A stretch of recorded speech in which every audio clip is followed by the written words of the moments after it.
Goeiemôre broers en susters. Baie welkom by ons erediens vanoggend.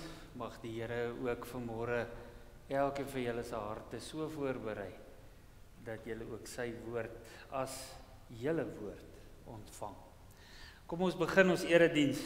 Ons sing as toetrede Gesang 505. Ons gaan die eerste en ook die derde verse sing, Gesang 505 as toetrede.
Stuur nou, Here, u lig en u waarheid, dat dit ons lei na u heilige berg, na u woning. Gemeente, genade vir julle en vrede van God ons Vader, van Jesus Christus ons Here, en van die Heilige Gees. Amen.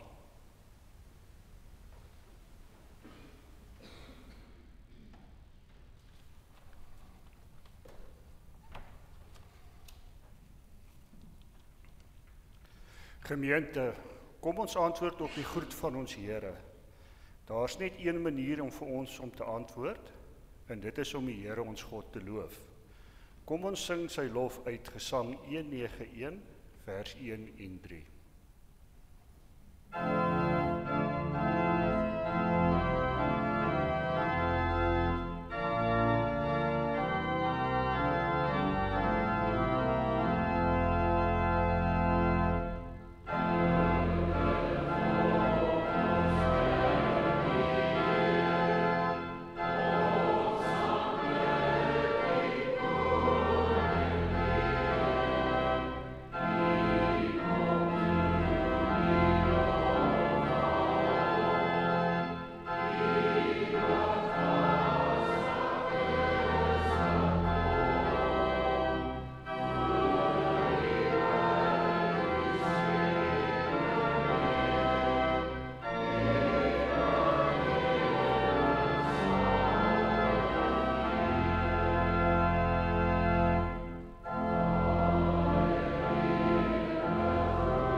Broers en susters, ons wil almal so graag Jesus se disippels wees.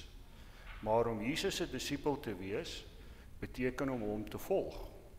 Luister wat dit beteken om Jesus te volg en sy wil te doen. Ek lees vir ons uit Lukas 9 vers 23. Toe het hy vir almal gesê, as iemand agter my wil aankom, moet hy homself verloon. Elke dag sy kruis opneem en my volg. Want elkeen wat sy lewe wil behou, sal dit verloor, maar elkeen wat sy lewe om my ontwil verloor, sal dit red. Vandag staan ons voor die kruis van ons Here, en dit wat ons sien, maak dat ons huiwer om Jesus se opdrag uit te voer. Want die om 'n kruis op te neem, is om aan jouself te sterf. Daarom staan ons skuldig teenoor God en medemens. Want ons neem nie ons kruise op nie. Ons sondig voor God en ons medemens. Laat ons dit nou van harte besef. Geliefdes, ons het nou ons sondes voor God bely, en God het ons opnuut van sy genade vir elkeen van ons verseker. Almal wat so met God versoen is, bely hulle geloof in die drie-enige God. Ons bely vanoggend ons geloof in die woorde van Hanna uit Samuel 2 vers 1 tot 10. Ek is vrolik, want die Here is by my. Ek is sterk, want die Here is by my. Ek lag vir my vyande, want U het my gered, en ek is bly. Daar is nie 'n ander Heilige Gees soos die Here nie. Net U is God, daar is nie 'n ander God nie. Daar is nie 'n ander rots soos ons God nie. Die Here lei sy dienaars op hulle pad. Amen. Ons sing saam met as belydenis, Gesang 491, vers 1 en 2.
Broers en susters, ek wil vanmôre twee gedeeltes vir ons voorhou, albei uit die boek Handelinge. Selfe eintlik een storie, is die storie van die einde van die lewe van 'n man met die naam Stefanus. Ek gaan twee grepe vir ons lees uit hierdie baie traumatiese storie. Ek wil graag hê vanmôre ons moet bietjie kyk na hierdie ou se optrede, Stefanus se optrede, wat hy hier doen, hoe hy dit doen, en of ons dalk iets kan sien daar wat op ons eie lewens terug kan wys, betekenis kan hê vir ons vandag waar ons lewe. Voor ons lees, kom ons sit so, dan bid ek vir ons. Baie dankie, Here, dat U ons vanmôre hier by mekaar gebring het in U wonderlike wysheid. Ons weet nie, Vader, hoe U onophoudelik met ons bemoei nie. Ons verstaan nie hoe U nie kwaad word vir ons nie. Gefrustreerd raak met ons mense nie. Maar niks van die goed gebeur nie. U is vir ons lief. Onverklaarbaar, onverstaanbaar lief. U bly uitreik na ons toe. U gee ons genade.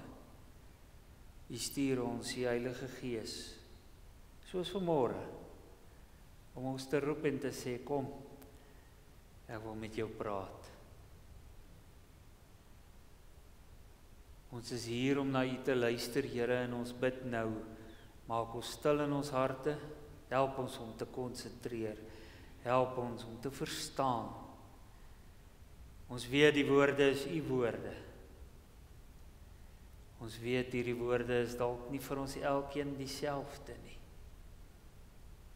Ons verstaan nie hoe dit gebeur nie. Maar ons gryp dit aan. In Jesus naam. Amen.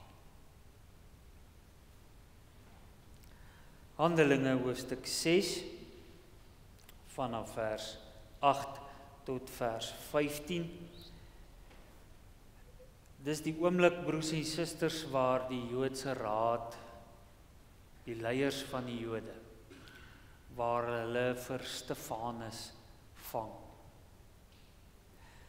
God was genadig vir Stefanus en hy het hom ook baie krag gegee.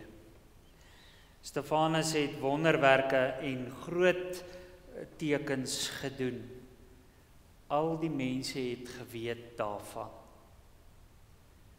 Daar was Jode wat aan een van die sinagoges behoort het. Hierdie Jode was eers slawe, maar toe die Romeine vir hulle gesê hulle mag vry wees.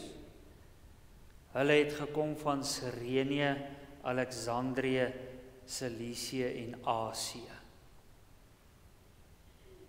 Met ander woorde, hoor mooi, nie etniese Jode nie, geloofsjode. Hulle het begin om baie met Stefanus te praat en te stry. Maar hulle was nie so slim soos Stefanus nie. Stefanus het met wysheid gepraat. Die Heilige Gees het vir hom gesê wat hy moet sê. Toe het die Jode omkoopgeld betaal vir party manne. En hierdie manne het gesê, ons het gehoor dat Stefanus vir Moses en God beledig. Die manne van die sinagoge het vir die mense van Jerusalem en vir die familieleiers en die skrifgeleerdes kwaad gemaak vir Stefanus. Die mense het na Stefanus toe gehardloop en hom gegryp en na die Joodse Raad toe.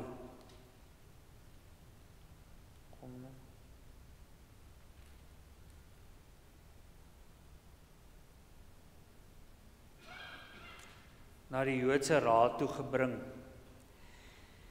Die mense het vals getuienis gekry, wat sê, Stefanus wil nie ophou om slegte dinge te sê teen hierdie gewyde woonplek en teen die wette van Moses nie.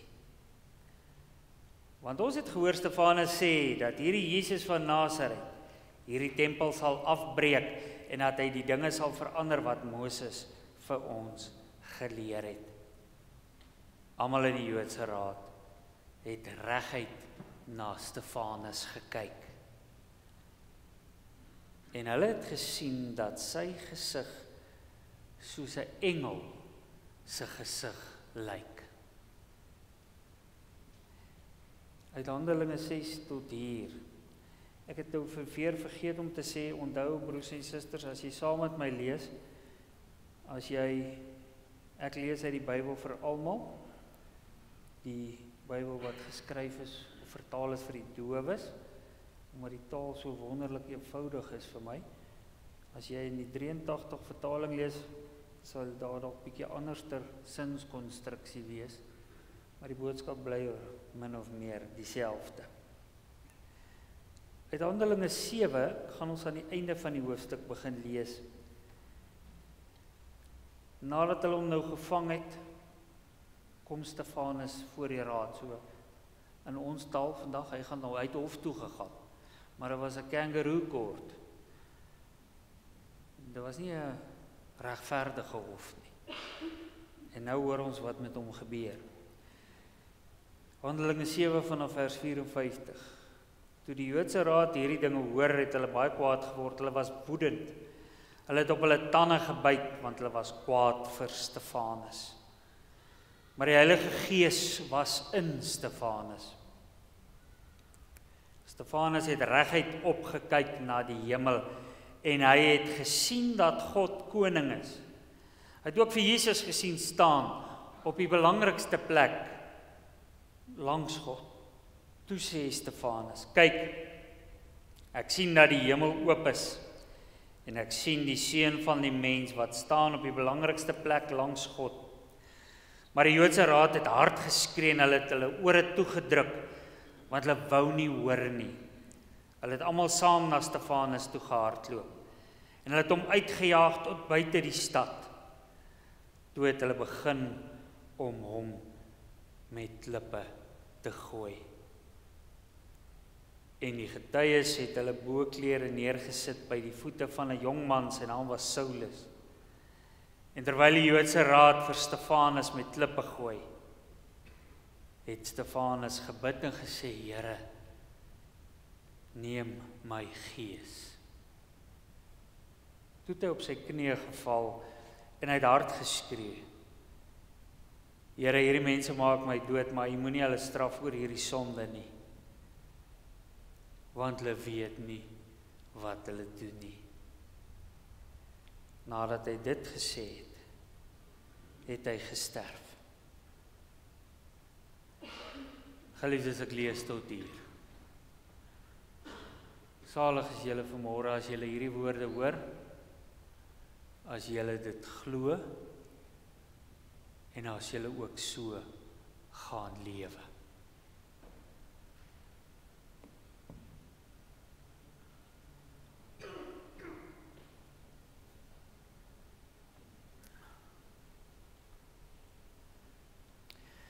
Geliefdes van ons Here Jesus Christus, oor die laaste 2 Sondae het ons bietjie gepraat oor roeping, my roeping as 'n gelowige, wat die Here met my wil hê, hoekom hy my roep, hoe hy my roep, wat met my gebeur, en ons het vir mekaar gesê, kyk, dis sekerlik die moeilikste ding wat met my as 'n mens kan gebeur, dat die Here vir my sê, kom, jy moet my kind wees.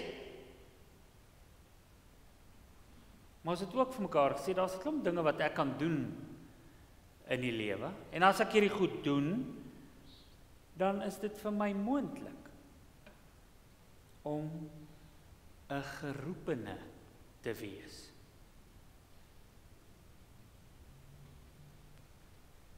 So ek het baie kommentaar oor hierdie onderwerp gekry. Interessante goed wat mense my sê, ja, ek het nog nooit so hieroor gedink nie, of dit pla my, of dit het ek nie verstaan nie.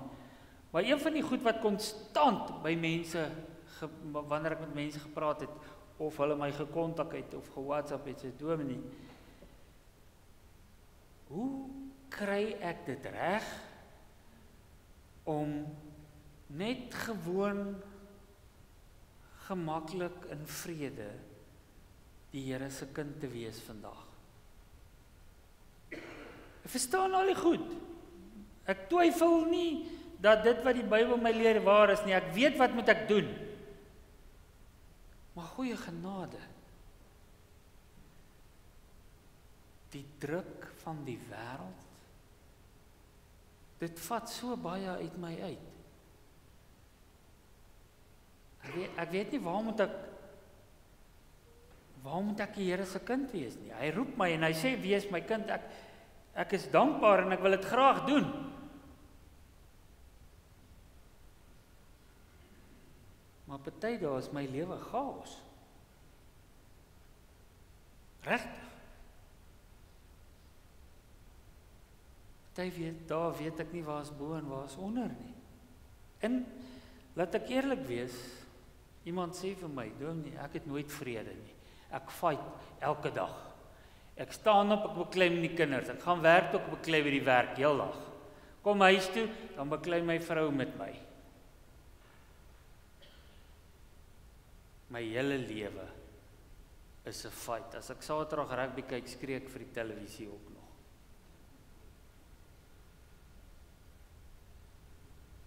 Bietjie gedink hieroor, broers en susters.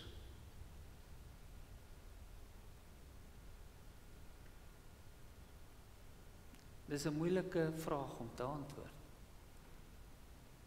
Want as ek eerlik is, as ons eerlik is met onsself, dan sal ons moet sê, hoeveel keer in my lewe was ek al op daai plek wat ek weet, ek moes nou die regte ding gedoen het, ek moes nou opgetree het, ek moes nou iets gesê het, ek moes nou my man gestaan het, en ek het dit nie gedoen nie, ek draai weg. Hoekom? Want nie een van ons hou van die konflik wat geloof partymal in my lewe bring. Ons het genoeg fight in ons lewens.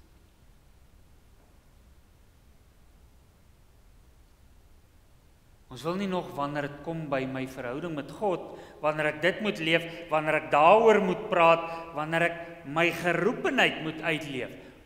Hoekom wil ek fight? Ek wil vrede hê.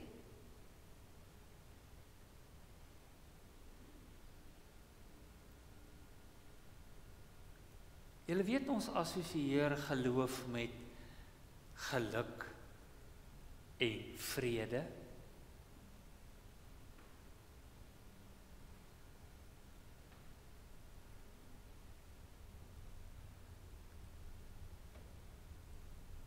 As iemand sê hy is 'n kind van die Here, as iemand vir my sê ek is 'n gelowige, dan wil ons in sy lewe sien dat dit goed gaan, dat dit lekker gaan, dat daar geluk is. Ons wil vrede sien in daai ou se lewe. Kalmte. Hy moet ontspanne wees.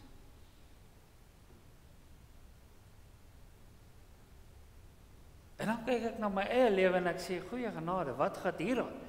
Dis net chaos, dis druk van oomblik na oomblik, en dan sê ons vir mekaar, laat ek bietjie gaan kyk wat daai ou doen, wat soveel vrede het in sy lewe. En dan wil ek sy lewe navolg. Dan koop ek boeke, en ek luister na podcasts, en ek doen allerhande snaakse goed, want hierdie ou is dan nou clever, hy weet wat dit is om vrede in sy lewe te hê. Laat ek bietjie werk, laat ek ook vrede kan kry in my lewe. Maar hier in jou agterkop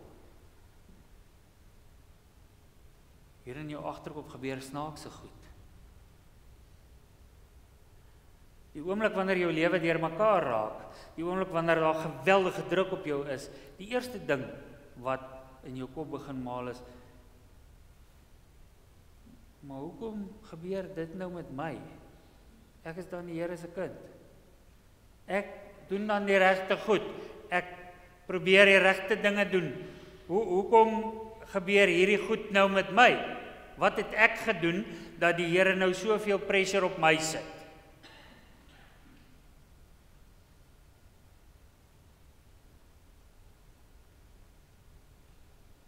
En dan, broers en susters, sê ons vir onsself,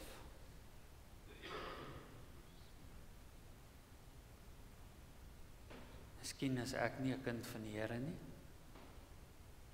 miskien is ek nie goed genoeg nie, miskien verdien ek dit nie, of miskien is dit dalk karma. Ek hoor almal praat van karma, dalk is dit karma.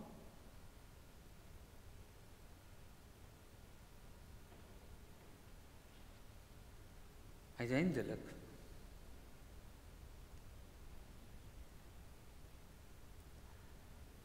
die druk van ons lewens vandag maak dat ons nie vrede het nie. Dis hoe ons dit sien. Nou vra ek myself, kan 'n mens vrede in jou lewe hê? Is daar een van ons wat vrede in sy of haar lewe het? Ek dink as 'n mens oor vrede moet praat, broers en susters, moet ons eers begin by die plek waar ons sê, wat is vrede? Want een ou se indruk van vrede is nie 'n ander ou. Een ou se vrede is wanneer my skoonma huis toe gaan. Dan is daar vrede. Wat is vrede? Regte vrede. Anders as wat gewone mense dink, beteken vrede nie die afwesigheid van probleme of druk nie. Ons maak daai assosiasie. Ons doen dit onbewustelik as mense. Wanneer daar nie pressure in my lewe is nie, wanneer daar nie een of ander onstuimigheid, moeilikheid in my lewe is, probleme in my lewe is nie, dan het ek vrede. En omdat ons hierdie assosiasie maak, is dit die manier hoe ons die probleem wil tackle. Ons wil probleme uitroei. Ons wil gevegte minder maak. Ons wil die afwesigheid van probleme hê. Want in ons koppe sê ons, as dit weg is, as al my probleme weg is, dan het ek vrede. Dan het ek kalmte. Niks moeilikheid nie. Dis nie vrede nie. Dis nie hoe vrede werk nie. Dis nie hoe jy vrede kry nie. Vrede beteken nie die afwesigheid van probleme nie. Vrede is die teenwoordigheid van God in jou lewe.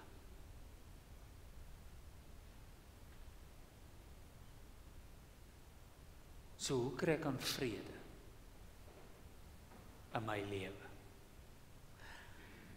Stefanus, as ons, julle kan gerus die hoofstukke gaan voluit lees, hoofstukke 6 en 7 is baie ongelooflike oomblik in die geskiedenis van die Here se handeling met mense.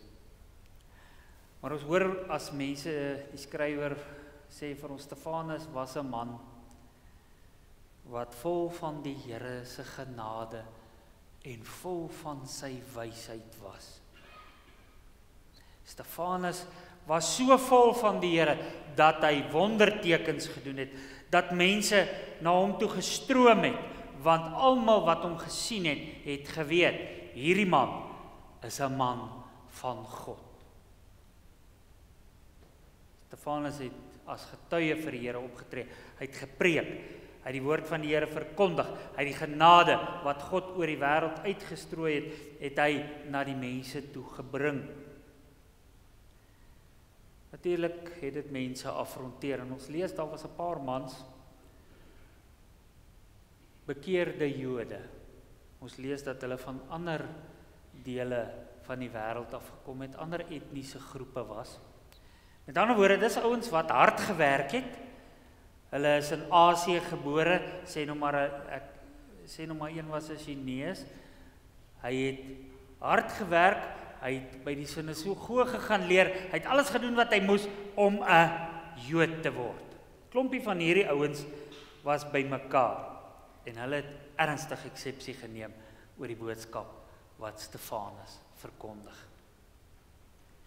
En toe hulle met hom begin debatteer, onthou hulle was nou in daai mode gewees, hulle was vars bekeerde Jode, hulle het geweet wat dit is om te redeneer, hulle moes leer in die sinagoge, al die slim goed geweet, maar hulle kon nie kers vashou by Stefanus nie. Wanneer hulle met hom geredeneer het, het hy vir hulle geroer. Hulle kon hom nie wen met hulle kennis nie. En toe hulle nou uiteindelik aan die einde van hulle pad van kennis kom, toe besluit hulle, okay, en toe begin hulle storie. Toe lieg hulle. En hulle sê, Stefanus het sleg gepraat oor God. Nie net oor God nie, maar ook oor Moses. En wat Mohammed vir die moslems is Moses vir die Jode. Jy mag nie iets sleg sê oor Moses nie. En die storie wat hulle toe versprei, dit is soos 'n atoombom. Toe die Jode in die stad hoor dat Stefanus teen God en Moses is, toe is dit 'n oomblik En hulle storm Stefanus, gryp hom en sleep hom voor die Joodse raad.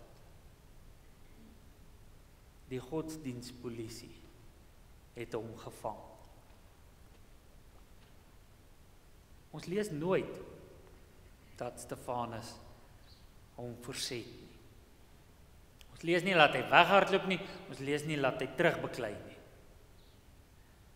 Uiteindelik na 'n uitgerekte proses waar hy getrou gebly het aan die woord van God, lees ons aan die einde van die proses, laat hulle geen antwoord gehad het vir wat hy gesê het nie. En toe neem hulle die mag in hulle eie hande, hulle gryp hom en hulle sleep hom buite die stad.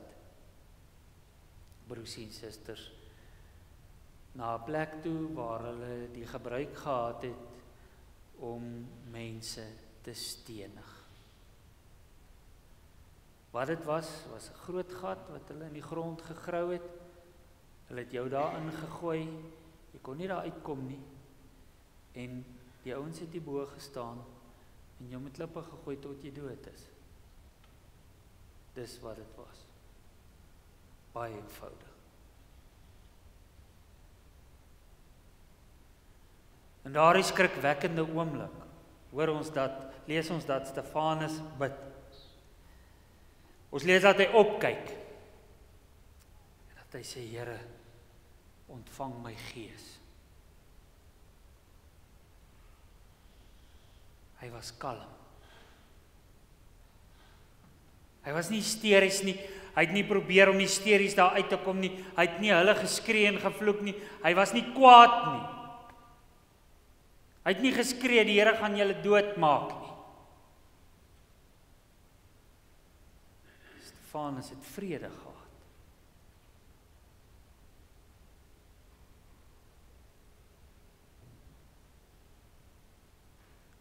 En ons lees dat in sy sterwensoomlik, onder die pyn van honderde klippe, dat Stefanus vra, Here, moet asseblief nie hierdie mense straf nie. Hulle weet nie wat hulle doen nie.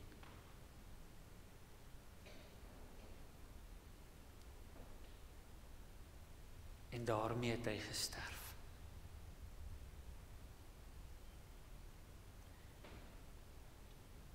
Sy vyande het daar gestaan met hande vol klippe, met harte vol haat. En Stefanus is dood in daai gat. In vrede. Gemeente, daar is 'n spreekwoord wat sê, as jy niks het wat die moeite werd is om voor te sterf nie, dan het jy niks wat die moeite werd is om voor te leef nie. Dink 'n bietjie 'n oomblik hieroor. Waarvoor leef jy? Jy sê, jy soek vrede in jou lewe. Is dit jou lewe? Is dit waarvoor jy lewe? Hoe kry ons die vrede? Wat maak dat Stefanus kan sterwe? Hoe kry ons dit terug in ons lewens? Ek dink die eerste ding wat ons moet leer by Stefanus is, ons moet wegkom van daai ding van sê nou maar, wat as? Ons moenie in ons lewe mee werk met miskien nie. Dis nie woorde wat in die geloof hoort nie. Stefanus het vasgehou aan Jesus Christus. Hy het vol van Jesus gebly. Wat as goed met my gebeur?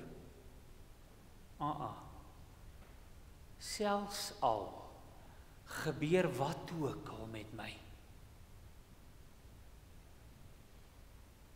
Ek is okay.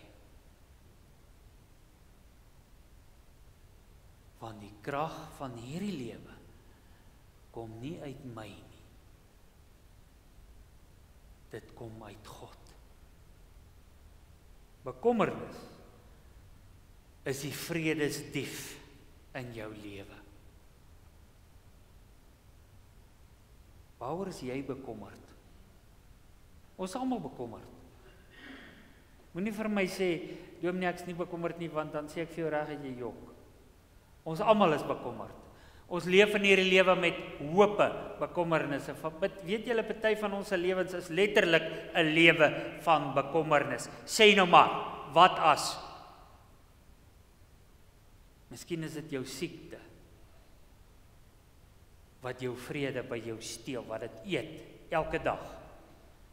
Miskien is dit jou geldprobleme, miskien is dit jou verhoudingsprobleme, miskien is dit die onsekerheid om jou. Daar is duisende goed wat met ons in ons lewens gebeur, wat bekommernis is, wat ons eet, dit eet ons vrede uit ons lewens weg. Want ons laat dit toe om vir ons te sê nou maar, wat as? Haal dit 'n bietjie van die troon van jou lewe af, my broer en suster. Sit God op die troon in jou lewe.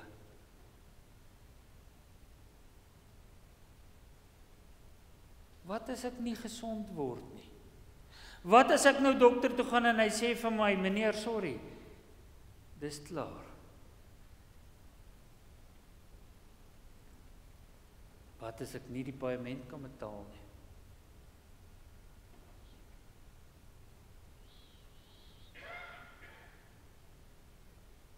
Selfs al kan jy nie. Die Here is nog lief vir jou. Die Here is by jou. Hy is nie weg nie. Die Here het nie saam met toe die kanker inkom het die Here nie weggegaan nie. Dis nie hoe God is nie.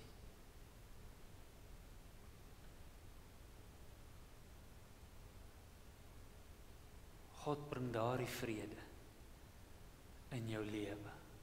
As jy wegkom van wat as, en jy kom by die plek van, selfs al is ek siek, ek sal okay wees. Meeste van die dinge waaroor ons in die lewe bekommer, weet julle, gebeur nooit nie. En ek weet, jy kan of my sê, ja maar, ja, sê nou maar dit gebeur. Wat as dit gebeur?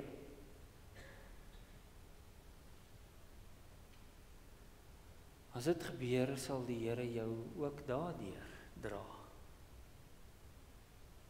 Soos hy Stefanus gedra het. Onder in 'n gat, met klippe wat op hom reën. Jy sal vrede kry, want jy is nie in beheer nie. En dis die tweede ding wat ons moet leer, broers en susters. As ek wil vrede in my lewe hê, dan moet ek let go. Stefanus se laaste woorde. Jy moet dit nooit vergeet nie. Moenie hulle straf nie. Want hulle weet nie wat hulle doen nie. Wat 'n ding om te sê. Vir iemand wat daar onder in die gat lê en besig is om te sterwe aan die hand van ander gelowiges. Hulle was besig om hom te vermoor. En hy sê, vergewe hulle. Stefanus het oorgegee. Nie aan mense nie, maar aan God. Stefanus kan opkyk en hulle vergewe, want hy het oorgegee. Om een of ander rede is dit vandag 'n sonde in mense se oë om oor te gee.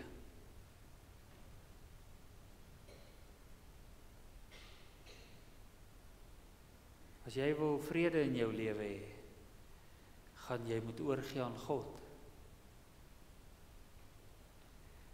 Ek wil jou iets vra. Dink eerlik, hoeveel keer in jou dag is dit 'n ander ou se moeilikheid wat jou lewe sleg maak? 'n Ander ou se keuses wat jou lewe deurmekaar maak. Hoeveel keer op 'n dag is dit 'n ander ou wat met sy aksies jou lewe so deurmekaar maak, so beïnvloed, dat jy 'n slegte dag het. Dat jy moet beklei, dat jy moet stry, dat daar nie vrede in jou lewe is nie.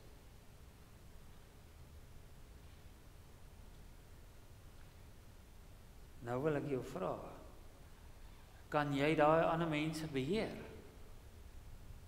Kan ek keer dat jy daardie goed doen? Kan ek jou keer om die vrede uit my lewe te suig? Ek kan nie. Ek nie beheer oor jou nie. Maar ek het beheer oor myself. En ek kan oorgee aan God. Ek kan besluit dat God my lewe beheer. Stefanus lê daar en hy bid. En hy weet, hierdie mense, dieselfde ouens wat die klippe van bo af op sy kop gooi, daai mense is nie die regter nie. God is die regter. God gaan besluit.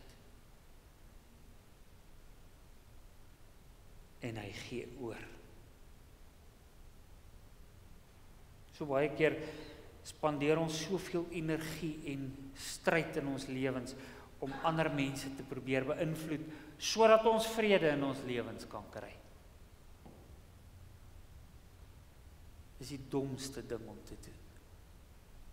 Want ons kan nie. Gee oor aan die Here en kry die vrede terug in jou lewe. Ek weet, dit is 'n onmenslik moeilike ding om te doen en dis hoekom ons nie dit reg kry nie.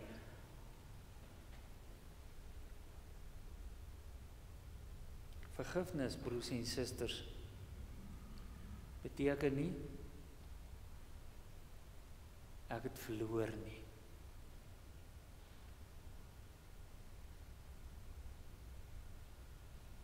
Daar is nie meer vergifnis in ons wêreld nie. En die reaksie wat dit gepaard mee gaan is een van ek gaan nie verloor nie, want jy's verkeerd. Vergifnis is 'n baie moeilike ding vir my om aan mense te verduidelik. Want ons het hierdie ding in ons kop, as ek iemand vergewe, dan moet ons almal happy wees. Dan gaan drink ons bietjie koffie en ons eet 'n koekie en dan is ons lekker.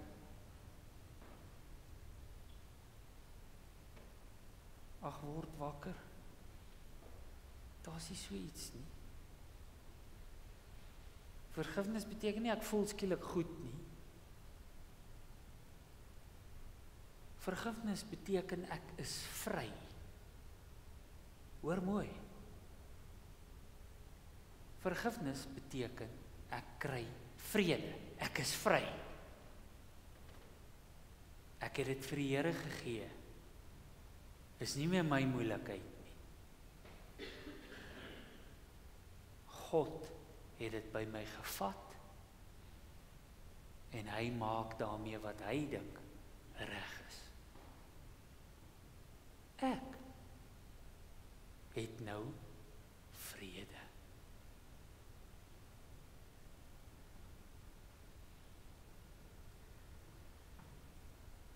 Ek het al baie gewonder hoekom het ons so hopelose wêreld. Ek dink is omdat ons nie veel vrede in ons harte het nie. Ek dink broers en susters, hierdie les is 'n baie belangrike les vir ons as gelowiges om te leer. Ons word so gekondisioneer deur ons lewenswêreld om absolute, konstante beheer oor alles te hê. Alles wat ons doen, alles waarop ons fokus, gaan oor, het jy beheer? Is jy in beheer? Hou jy vas? Weet jy beter? Stefanus leer ons, vrede is nie daai soort ding nie. Vrede kom wanneer ek sê, ek het dit vir die Here gegee. En dan leer Stefanus ons 'n mooi les. As hy daar onder in die gat lê, waar kyk hy? Hy kyk op.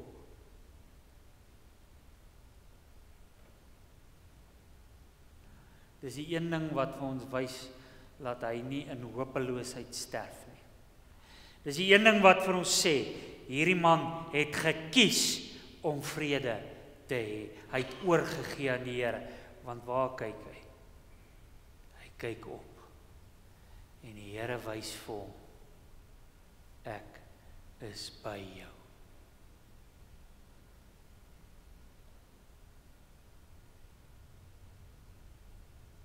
Stefanus soek sy hulp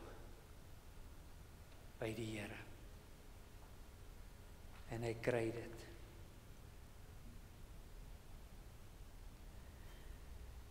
Miskien voel jy vanmôre dis 'n stupid voorbeeld van vrede, want Stefanus is dan dood. Om dood te gaan is tog nie 'n goeie ding nie. Ek dink broers en susters, kom ons wees eerlik met mekaar.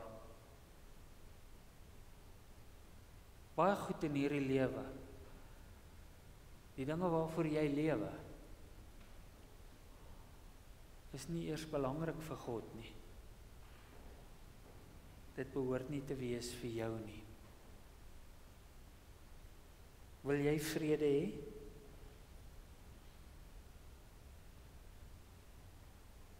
Kyk op. Kyk vandag op. Gee vir God die beheer.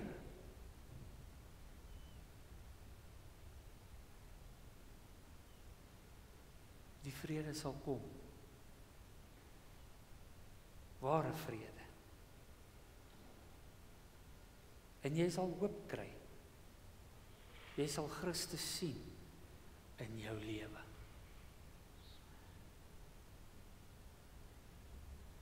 Stefanus het Christus voor die mense bely. Christus het Stefanus voor God gaan bely. Jesus staan vir jou. En nie pyn, en nie druk van die lewe, nie vuur van hierdie wêreld. Jesus staan by jou. Hy gee jou vrede. Amen. Kom ons dank.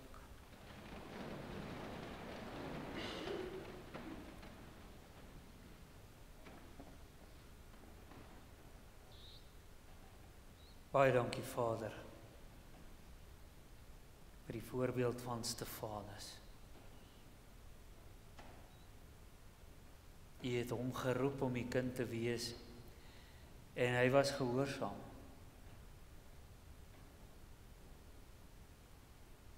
Hy het die werk gaan doen soos hy hom gelei het. En sy lewe was onder konstante druk.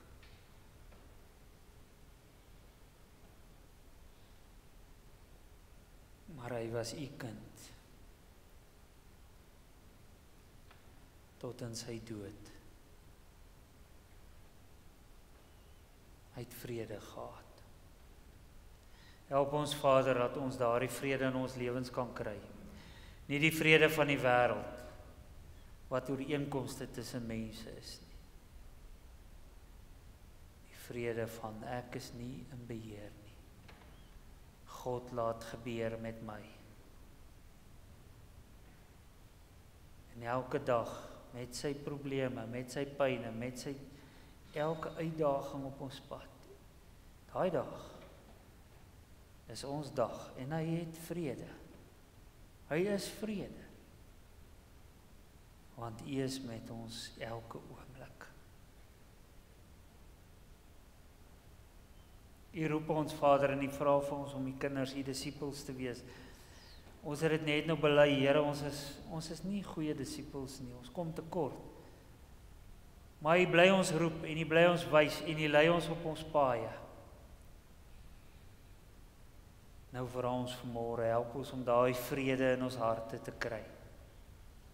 Om die een voet voor die ander te sit. Om ons koppe op te tel en te weet, wat ons doen, is die regte ding. Maak nie saak wat om ons gebeur nie, daar is vrede in ons harte. Ons bid, Vader, dat U ons so sal help, dat ons in die voorbeeld van Stefanus sal leer en sal lewe. Dat ons ook vir die wêreld mag wys. By God is daar vrede. Ons bid dit in Jesus Christus se naam. Amen.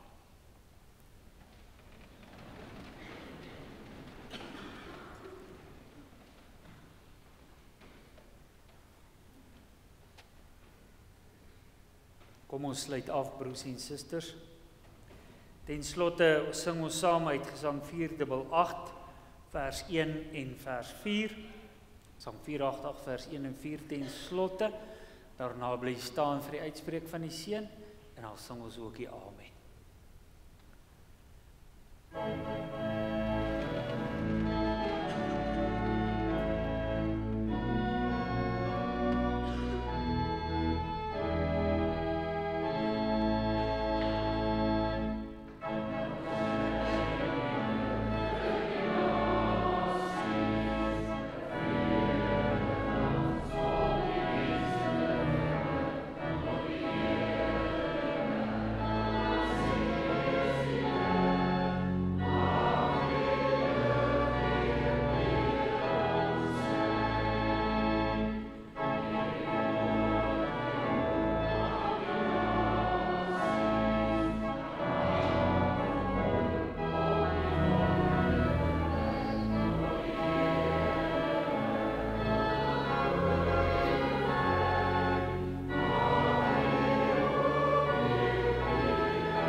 Ontvang nou die seën van die Here.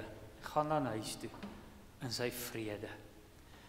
Die genade van ons Here Jesus Christus, die liefde van God ons Vader en die gemeenskap met sy Heilige Gees sal nou en vir altyd by julle elkeen wees.